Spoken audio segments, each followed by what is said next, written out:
Even with petrifying scares and one-of-a-kind special effects, most of these HHN haunts have been forgotten. But why is that? Well, the worst were at least memorable for better or worse. These haunts weren't so bad that they live in infamy like a repressed high school memory, yet not quite successful enough to still be talked about years later. If you're just joining in, welcome to this trek through over a decade of darkness in the HHN Countdown.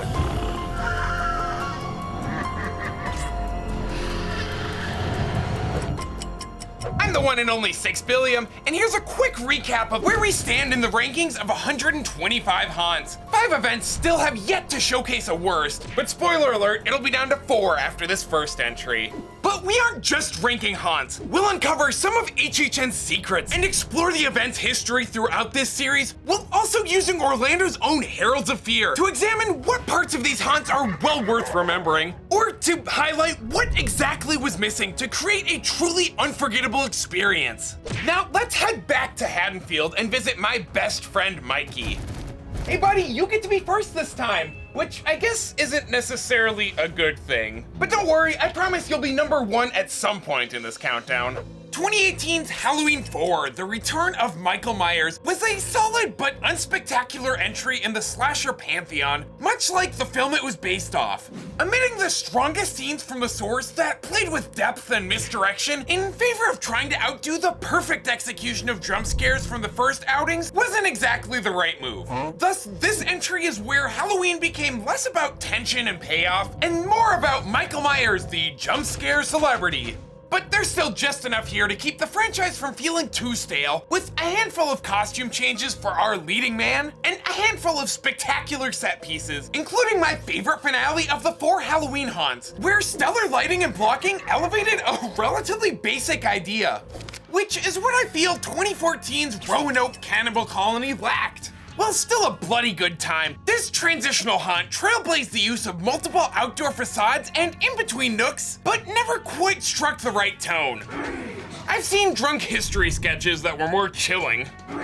And there's a few other reasons why Roanoke became the meme of HHN 2014. It would be false-hearted of me to say this cannibal colony was wholly unsuccessful, but most disappointing was how flat everything looked, despite an abundance of slats and holes in the wooden facades to create dynamic shadows. Just make sure you remember this tale when the blood moon rises. And while we're on the topic of haunts that were far better on the second go, 2016's The Exorcist already had one major disadvantage from every other IP. Showcasing a prolonged story that was mostly set inside a single room.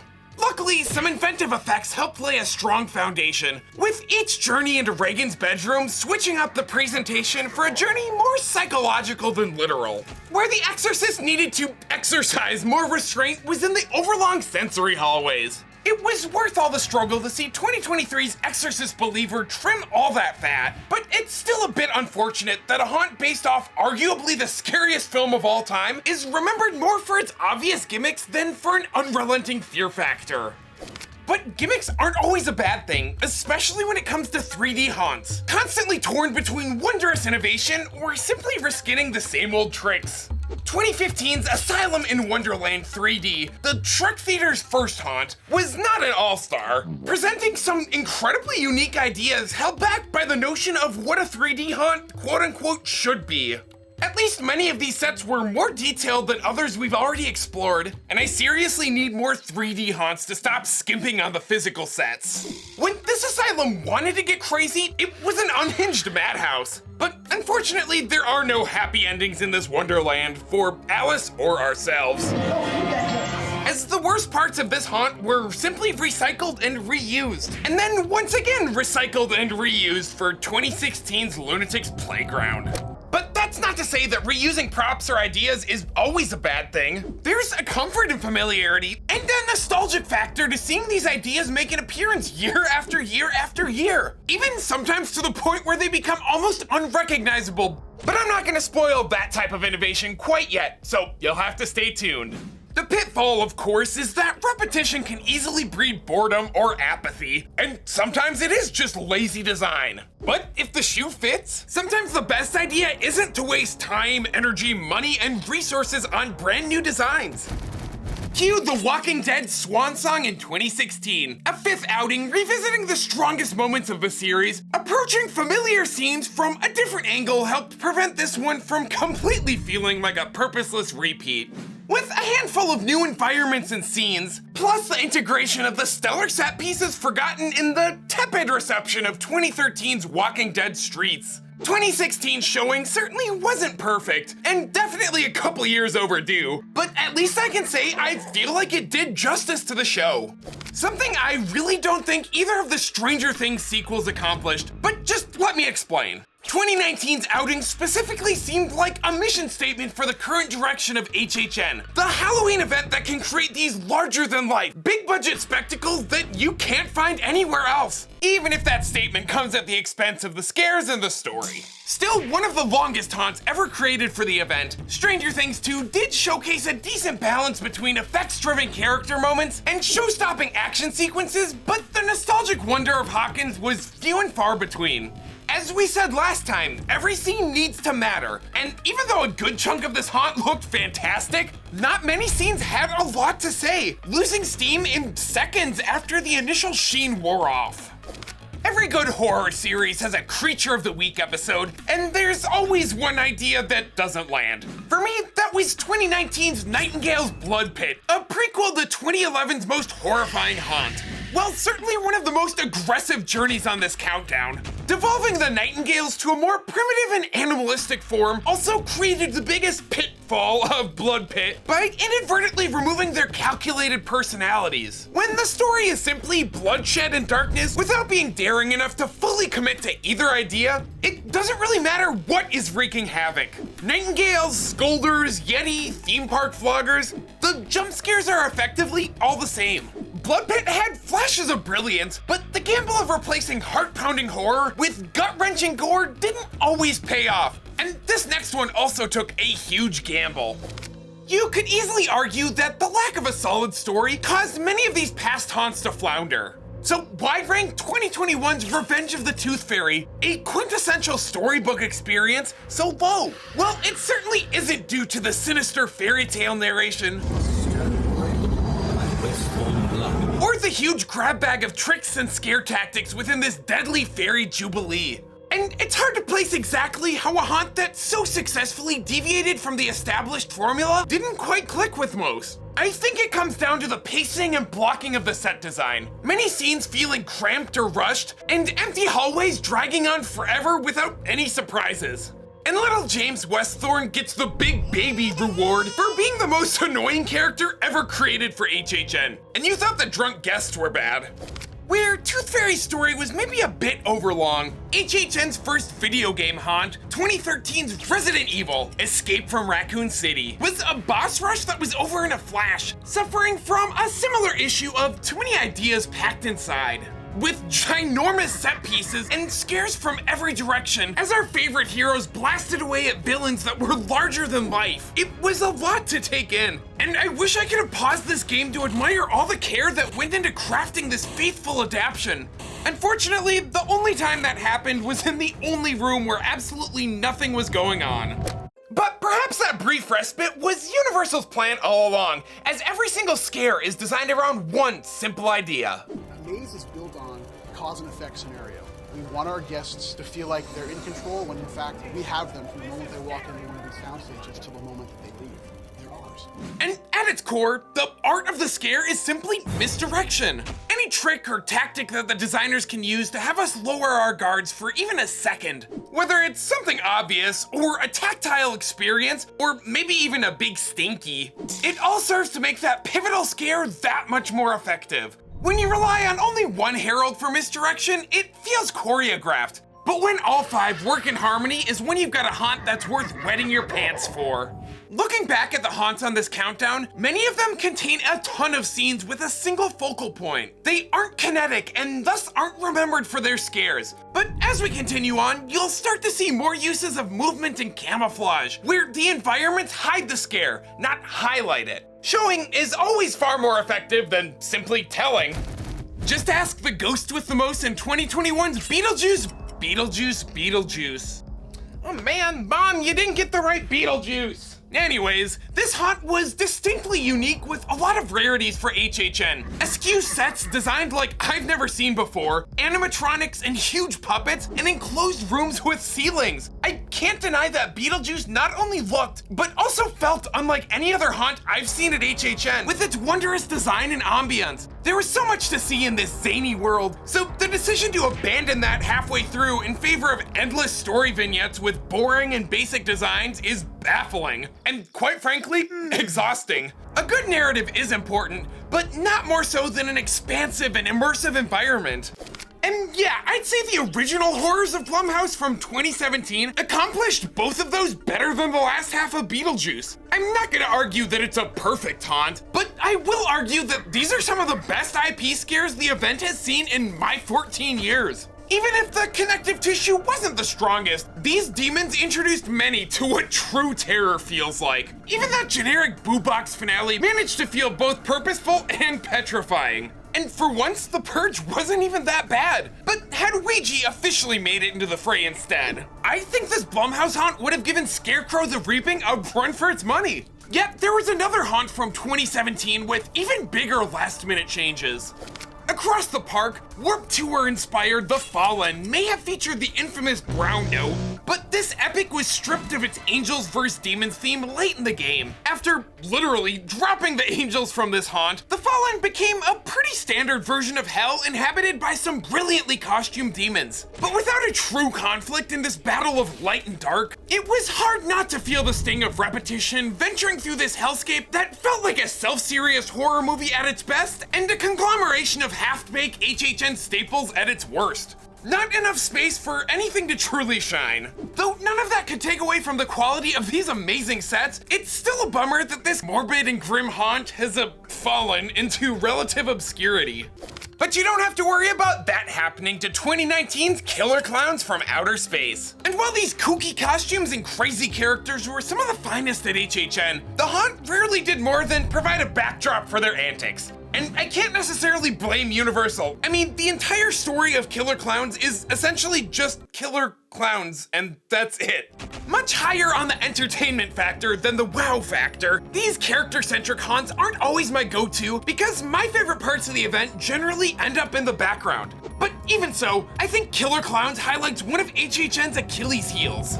Building these massive and realistic sets certainly isn't the easiest thing, but for the most part they're static. They just exist and look pretty, like me. Costumes aren't. They move a lot, each and every night, and we generally only get quick glimpses of these characters compared to the encapsulating sets. The costuming and makeup departments create multiples of every single mask and costume, but before they can even start designing, they have to think about elasticity. Everything has to move with the actor and survive more wear and tear than an Olympic athlete. Different textures move in different ways. Rigid scales have different motions than stretchy skin. And how do you make rough textures flexible enough to allow movement? And do the actor's facial expressions still need to shine through? When you think about your favorite haunt, I can guarantee that you think about a favorite character that made it even more special. You'll forever be in my heart, little burlap sock puppet. Even if sometimes those fond memories come from the uncanny valley.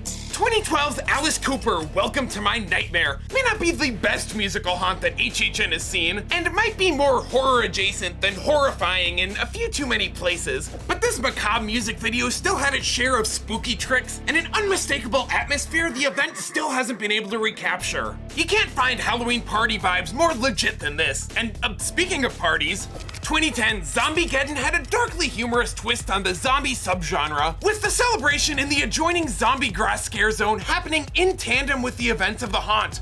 Despite a clever concept and a stomach-dropping transition from funny to frightening, much of Zombiegeddon's presentation was sadly more conventional than the premise suggested.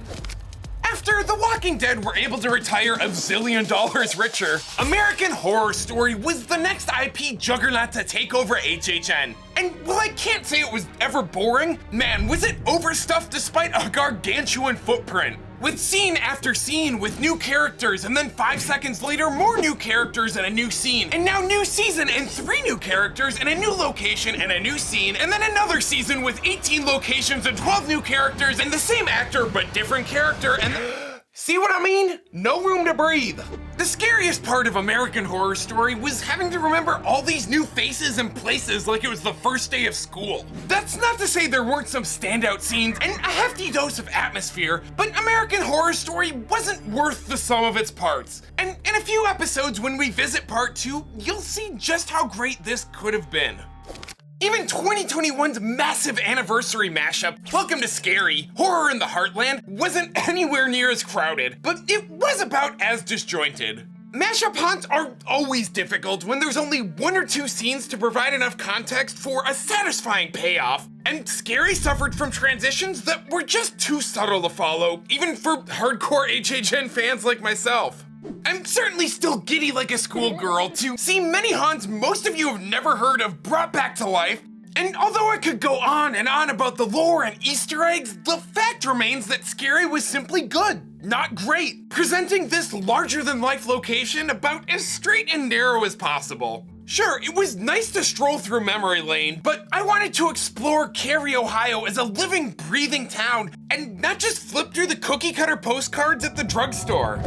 Because Kerry, Ohio isn't just some willy-nilly location for many of HHN Orlando's haunts. It has so much meaning because it's a real town, located in the real Wyandotte County, which is also the caretaker's home decaying home. Laura Sauls, one of the head creators for HHN, grew up there and thought its inclusion might be a fun little nod. And nearly 2 decades later, from the most recent appearance at the Carey Drive-In to across the pond in Carey, France, you never quite know where this quaint little town may pop up. In fact, we've already visited quite a bit and we'll be back plenty more.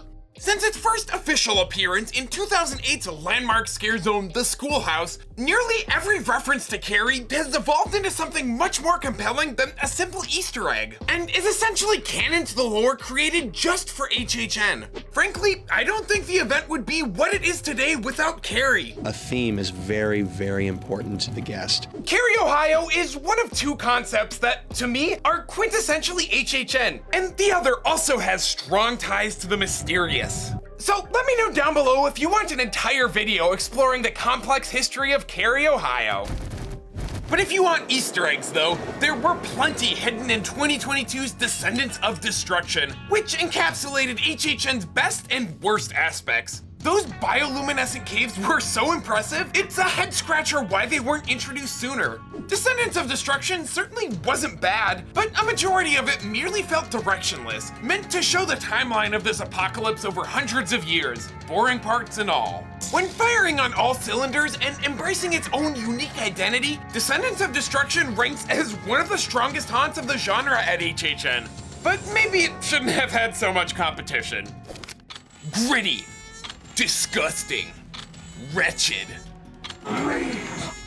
Buddy stoner comedy? 2021's a requel, I guess, of the Texas Chainsaw Massacre didn't need to be this weird, but boy, am I glad it was. When playing it safe by recycling the same terrifying beats from the previous versions would have been a home run, this left field turn was refreshing, for once doing something completely unique with an already established IP. That doesn't always mean that Texas Chainsaw was a hit, and the greater focus on the weird, gross, and morbid may have removed some of the menace from Leatherface and his crew. But opening a Texas Chainsaw haunt with a dirty and claustrophobic gauntlet of piggy puppets? Chef's kiss. Even when it didn't work, this grimy labyrinth always kept me interested and never had me bored, always revealing a new trick up its sleeve every few scenes, and that's not something I can say about most haunts, IP or not. And on the topic of requels, let's revisit the Old West in 2016's Ghost Town, The Curse of Lightning Gulch. At least the big budget execution was far more memorable than the B-movie characters. Say it with me, veterans. That's my goal! I wasn't expecting Shakespeare, but I was at least hoping to experience the funny and the fear from these Western caricatures. Yet that's pretty easy to overlook when you consider the expansive, towering sets. Even newcomers to HHN may recognize some of the most surprising moments of this ghost town. Even though this tall tale didn't come close to making you wet your pants, I can guarantee there's at least one scene that stuck with you for the right reasons almost a decade later. On to the rewards. The Scaredy Cat for scariest scene, without a doubt, goes to the tag team Bagul scares in 2017's Plumbhouse. The only real competition was just a few scenes later, and the Soiled Shorts for Best Actor Scare to this Nightingale in Blood Pit. Truly committed performances all around, but this one had me jumping every single run. The Melted Plastic for Best Facade, I'm still going to give to The Exorcist for sending shivers down your spine before the haunt even began, thanks to a stellar lighting and sound package. Strong fundamentals can overshadow something even as impressive as Tooth Fairy. And the Big Brain for Best Effects to Descendants of Destruction. I still want to highlight these impressive ideas that I hope aren't forgotten, but I've never seen mirrors used quite like this at HHN. A topic we'll explore later in this countdown, and the bioluminescence is just the icing on the cake. 40 down and 85 to go. It seems the most prolific events from last time are on the path to redemption. 2011 remains now as the only enigma. But how long will fortune smile upon Lady Luck? Make sure to sharpen your pitchforks for next time. Come on, I can take ya. And of course, head to hhnh2h.com to rank your favorite haunts, or join the club for some awesome perks, including a private viewing party of each countdown episode a week before the public release. I'm SixBillium. Now, who wants to play some HHN trivia?